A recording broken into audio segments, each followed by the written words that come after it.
વકફ board bill અંગે ભાજપ હવે active બન્યું છે। રાષ્ટ્રીય નેતૃત્વ સમક્ષ બિલ સંદર્ભે 3 પ્રદેશ ભાજપના કક્ષાના નેતાઓ જવાબદારી સોંપવામાં આવી છે, તો ગુજરાત પ્રદેશના વકફ બોર્ડ સંશોધન બિલ સંદર્ભે જવાબદારી સોંપી છે। પ્રદેશ ભાજપના 3 નેતાઓ પ્રદેશને જવાબદારી સોંપવામાં આવી છે અને મુસ્લિમ સમુદાયના 1 અને 2 હિન્દુ નેતાઓને જવાબદારી સોંપવામાં આવી છે।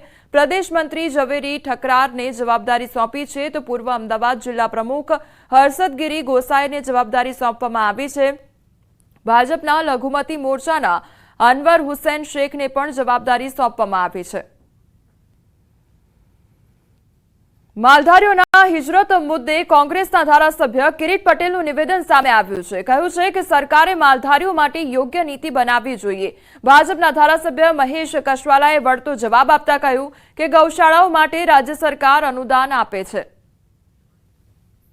સરકાર આવા પશુપાલકો માટે કોઈ યોગ્ય આયોજન કરતી નથી અથવા કોઈ એક્શન પ્લાન બનાવતી નથી। સરકારે ભવિષ્યની અંદર આવા પશુપાલકો માટે કોઈ એક્શન પ્લાન બનાવવો જોઈએ અને એમને વિસ્તાર છોડવાની જરૂર ના પડે, એના માટે કોઈ એવી પોલિસી બનાવવી। માત્ર પશુ નહીં, પશુની સાથે લોકોએ પણ કરોડો લોકોએ તમારા શાસનમાં પાણી પોકારતા સ્થળાંતર કરવું પડ્યું। દર વર્ષે મોટા ભાગના ગામડાઓમાં નવા હવેડા બને છે, જૂના હવેડાઓનું મરામત પણ થાય છે અને પાણીના બોર અને પાણીની મોટર માટે એમને તાલુકાથી આગળ ન વધવું પડે એવું સુંદર આયોજન રાજ્યની સરકારે કર્યું છે।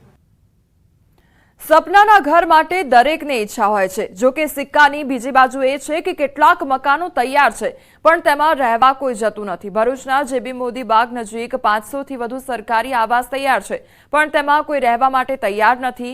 દાયકા ઉપરાંત તૈયાર પડેલા આવાસ લાભાર્થીઓને ફાળવવામાં આવ્યા છે। સંપૂર્ણ પેમેન્ટ ન થવાથી અને અન્ય ટેકનિકલ કારણોસર લાભાર્થીઓએ પોઝિશન લીધું નથી।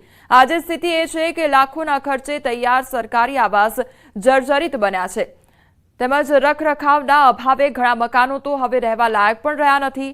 સ્થિતિ એવી છે કે તૈયાર મકાનો ઊભા છે પરંતુ તેમાં ગંદકીના ઢગલા છે, તો વળી જે મકાનોમાં લાભાર્થીઓ રહે છે તે પણ પાણી ટપકવાની અને ગંદકીની સમસ્યા છે। આ મામલે ભરૂચ પાલિકાના શાસક અને વિપક્ષ બંને મૌન ધારણ કરી બેઠા છે।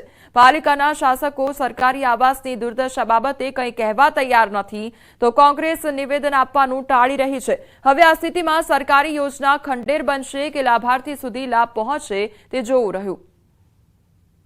बरसात में इधर दुख रहता है, हर घर में पानी गिरता है, हर दफे फोटो लेके जाते हैं, वोट लेके जाते, कोई पीने का पानी भरता नहीं है, आता नहीं है इधर नल को, बेचाती पानी लावे हम। और 4 महीना मुसीबत है, गंदगी चारों तरफ इतनी ना, सारे 8-8 दिन बंद हो जाए।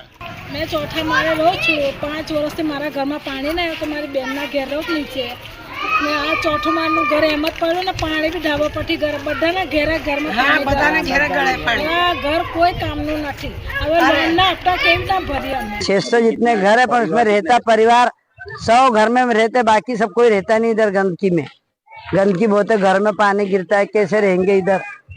कितने सालों तक ये इधर कितने साल तक तकलीफ है? 8 साल तो हो गए मुझे तकलीफ है। हमारे झोपड़े अच्छे थे, इससे झोपड़े हमारे पीछे दे दे हमको, झोपड़पट्टी थी ना वो अच्छी थी हमारे लिए। જે રીતે લાભાર્થીઓ અત્યારે સર્વે થયું અને લાભાર્થીઓ આવાસ યોજના માટે લાઈનોમાં ઉભા રહેલા છે, તે રીતે ભરૂચમાં એક ઉલટી પરિસ્થિતિ ચાલી રહેલી છે।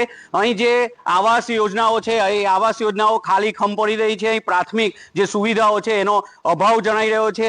અહીં 538 થી 40 જેટલા ઘરો મકાનો ખાલી થયા છે, ખાલી જ રહેલા છે અને 100 જેટલા જ પરિવારો અહીં રહે છે। શું કારણ હોઈ શકે? અહીં અત્યારે તંત્ર તરફથી કોઈ સુવિધાઓ ઉપલબ્ધ થતી નથી, આના કારણે આવાસો ખાલી દેખાઈ રહેલા છે। ચારે તરફ ગંદકી અને જે પ્રાથમિક સુવિધા છે તેનો અભાવ થઈ રહેલો છે। આપ જોઈ રહ્યા છો કે ચારે તરફ જે આવાસ જે અહીં છે તે સારી પરિસ્થિતિ છે પરંતુ એની સાફ સફાઈ કે કોઈ કદર થઈ નથી। અહીં પાણીની સુવિધાઓ અને ઇલેક્ટ્રિસિટીની સુવિધાઓ થોડી અછતમાં રહી છે। આ જ રીતે અહીં જો પ્રાથમિક સુવિધાઓનો અભાવ પૂર્ણ રીતે કરી શકાય તો આવાસ યોજનાઓ ફરીથી ધમધમી ઉઠે એવી પરિસ્થિતિ છે।